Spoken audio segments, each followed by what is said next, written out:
बुवा नमस्कार। नमस्कार हजुर। हजुरको यो बगैँचा यो बोटमा फलेको खुरपानीहरू पनि टिप्यो होइन? हजुर हजुर। अब एकदम आज यसपालि चाहिँ छिटै पनि पाकेछ जेठमै। अब यो हजुरले चाहिँ मलाई एकदम खाने तरिका सिकाइदिनु है, कसरी खाने भयो लु एकचोटि। यतापट्टि हजुर हजुर रामे सापको खुरपाने रामसाप नरबारीको घरमा सातो फल्छ। हजुर कसको भन्नु होला हरिबार बस्ने घरमा फल्छ। रोटैको फेदमा गाडी आउँछ। कसरी खाने भन्नुहुन्छ नि यसरी त्यहाँ तपाईँ पनि खानु त। ठिक छ हजुर खानु न, हजुरले खाएको पहिले हेर्नु बुढा मान्छेको हामी त सधैँ छौँ नि। यो जात जमाएर खाने हो। यो भिटामिन हुन्छ एकदम प्रेसर ठिक गर्छ। अनि यसको फाइदा चाहिँ के हुन्छ नि? यसको फाइदा जाने जति खाए पनि पेट केही दुख्दैन एकदम हलुका हुन्छ। दिशा भन्नु चाहिँ खुलुम खोला आउँछ। यो एकदम तिमी पनि खाऊ त सिक्यौ नि खानु तिमीले।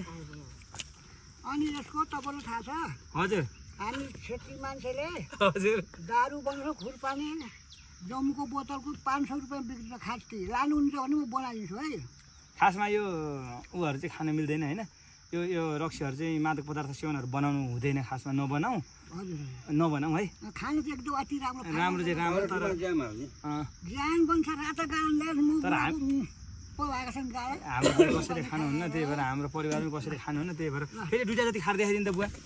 हेर्नुहोस् तासेर खायो भने झन् त्यहाँ भिटामिन यसरी तास्ने बोकेर हलुका खानु ल्याएर तपाईँले खाउँ लाएर बोकेर यसरी जान्छ। जाँदो रहेछ है? मजाले जान्छ। अनि खाइरहनुपर्छ। हामी बुढाबुढी त्यसै मटाएको नि खुरपानीको घरमा काटा कुटुक 42 केजी। हजुर